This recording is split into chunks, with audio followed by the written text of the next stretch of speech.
If you aren't offering albums, you are missing out on potential tens of thousands of dollars in additional revenue for no extra work.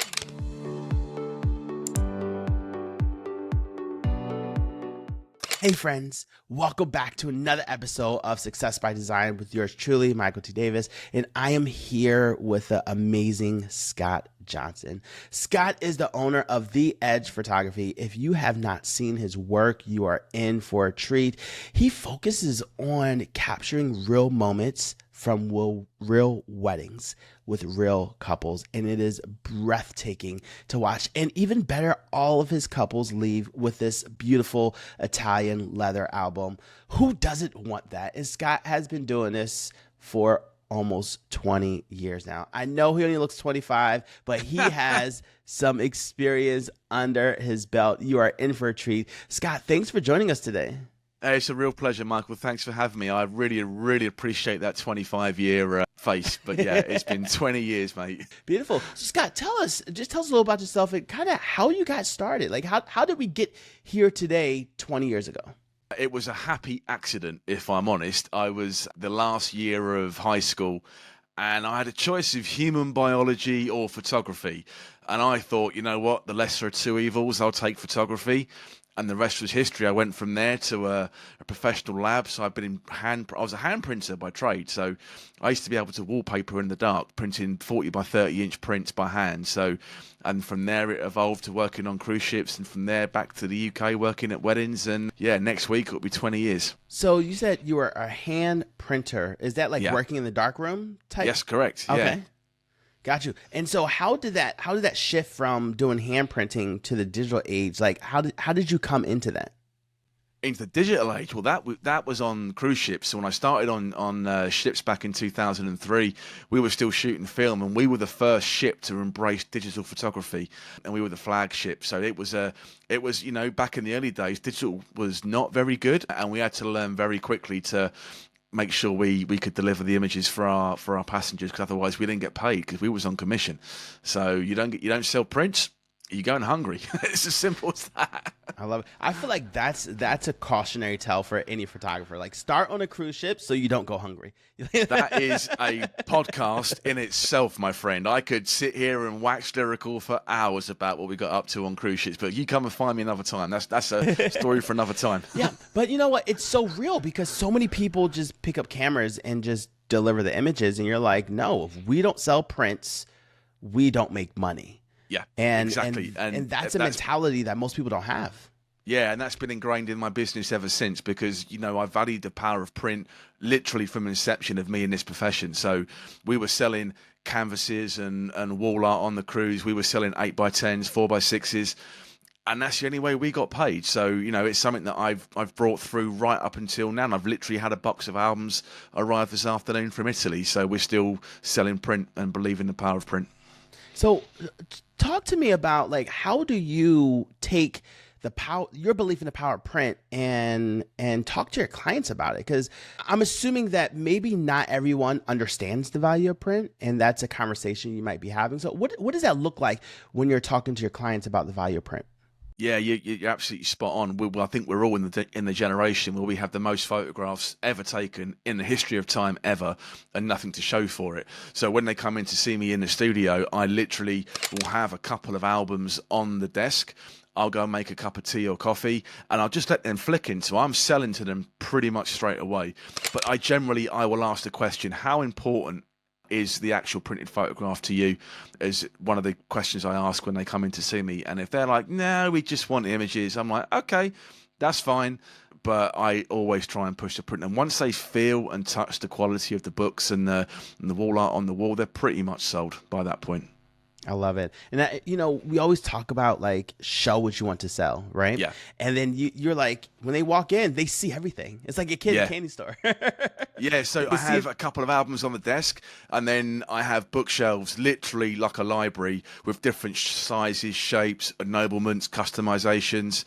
During the pandemic, I shot an entire wedding in Lego, and we have that album on display. So clients are going, is that? I'm like, yeah, that's Lego. So it's just showing the possibilities that what we can do. That's beautiful. So I would love to hear a story from beginning to end, maybe one of your favorite clients or, someone who was just like really wowed by the work that you do. So they walk in, right? You have the conversation, you walk in, they touch everything. Start from there. Like what happens next that you get them all the way to the end of them getting the albums in their hands? Well, it's just, as I'm probably everyone's aware, it's not about the pictures. They got to buy into me first, and if I can put myself over and I can buy into them, then we're all good. The one couple we did was just after the pandemic. Actually, he was a dentist and she was a publisher, and they saw that I was a teacher because I educate at WPPI and over here in the UK, and they loved the fact that I educate photographers. So that they thought, well, if he's teaching people how to do things, then he must be okay. So they came in, and it was pretty much a done deal before they even sat their butts on the sofa. And then we had a conversation. They were in for 2 hours. We were just getting to know each other, and it was like putty in my hands. And then I remember the album I pre-designed their book, and they came back and they said, yeah, we have a problem. I've gone, no, what's the problem? They said, we're going to have to put some more prints in these spreads in this album. And they put even more spreads in the book, and they spent almost the same value again on upgrades as they did the initial coverage. And I love them to pieces. Beth and Andrew, if you're watching, love you. And you know what? You said something key. Like, they have to buy into you, right? Yeah. And I was looking at your website, and it's like people see you as like an old friend at a wedding. So I can see like the charisma and everything. So they buy into you, and then they hire you. And how do they get to that point where like we need more images in our album?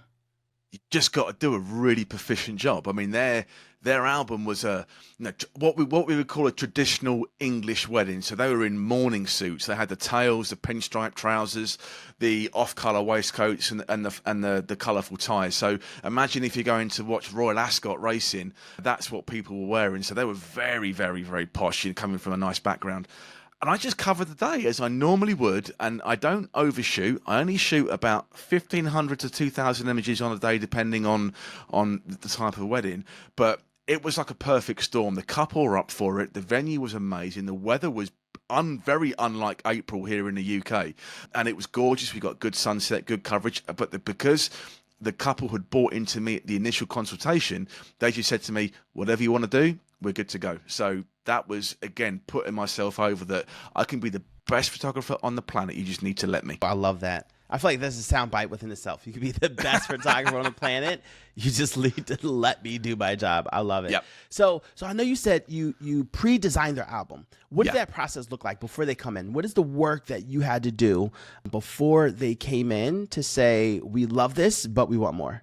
Yeah, so I will always cull down the images I take on the wedding day, and then I'll go back into Bridge once they're edited, and I'll select maybe between 150 to 250 images, depending on the wedding, depending on the feel, and I'll put my design and what I think their wedding album should look like, because we all know that if the clients pick their pictures, they generally pick the wrong ones, and it means that our end product isn't as good as it probably could be. So I take that. They're both very, very busy people, so I said, you know what?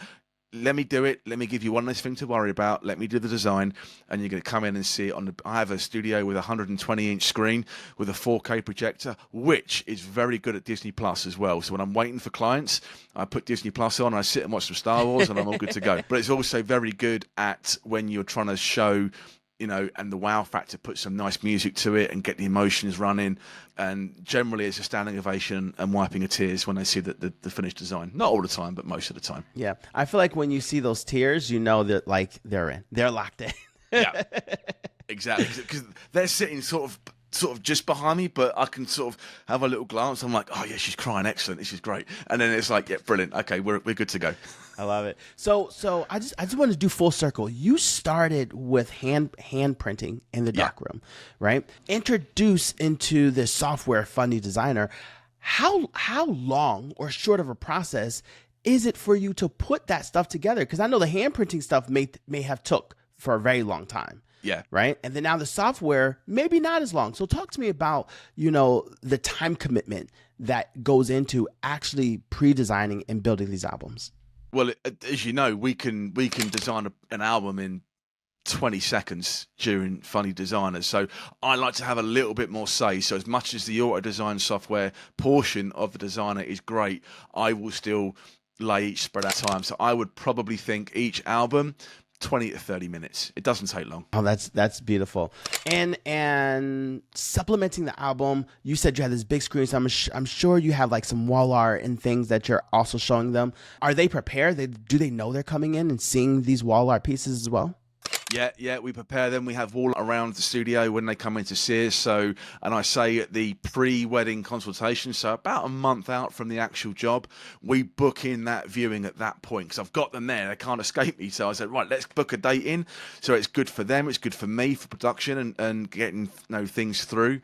And I will prepare them to say, I will design more than what you've paid for. It's your job to resist it. And then they'll see sample wall art in a bedroom, in a kitchen, in the front room. They might have paid for a 50 spread album. I'll design them 65, and then they've got to try and take it out. But with Beth and Andrew, I designed them, I think, 50. They put 70 in, so that they went well above and beyond. Oh, that is beautiful. So I know every client is not like the client that you're talking about, right? Yep. Beth and Andy, is that their name? Yes, Beth and Andrew. Yeah, they were my perfect client. Yep. Every client is not that perfect client. You do, and some common objections may come up. So I'm curious as to, you do everything you need to do, right? You prep them, you send out the emails, they walk in and they're like on the fence about, what to put in there. How do you educate them and inspire them to say like, hey, this is your story that you want to have in your hands? What does that look like? I mean, it's difficult. I mean, I don't know about you guys in the US, but over here in the UK at the minute, times are tough and it's hard. And people don't have as much money as they did maybe before the pandemic. So trying to sell additional costs post-wedding has been a challenge. I used an example where a couple came in and I think I designed them 42 spreads and I'd initially paid for 20 and they just said to me, you know what, we just can't afford it. No, we've just lost our job and we're just going to have what you've paid for. I'm like, you know what, it's absolutely fine. I get it. So we just printed the initial amount of spreads and they came in, picked up the album, they flacked through it and she said, and she started crying and he was like, are you okay? And she said, I wish we had the full images, what Scott showed us. And I use that sometimes and I say, I'd rather give you the album that you want, and then you have the album you might regret in 6 months' time. So, I'm not saying put them all in, but maybe let's have a conversation and we can, maybe cut a deal on some spreads just so you get the album that you deserve. It doesn't always work, but when you put it over like that, it generally helps get some, if not all of the spreads across the line. I love it. Just hearing that story, I just got like goosebumps, right? Because it's real. It's so real, the struggle that our couples go through. And saying, we want this, but, like that, but ... whatever that ... is, right? And I love how you're staying true to like I want to give you what you want, right? I'm going to show you everything, but I want you to walk away with, what's best for you and what you can afford without being too pushy. So kudos to you for that. Well, again, that comes right back to the cruise ship. We were hard sell, and we were properly get a stick, beat them around the head, buy prints. That was what we were told on the ships. But I'm not a hard sell. I would rather sell how I like to be sold to. So, and I think I can appeal and be empathetic in that way because I'm not going to be a dick. I love it. And you know what? I'm a big Disney cruiser with my family. Yep. And we buy those expensive ass albums, relatively expensive, right?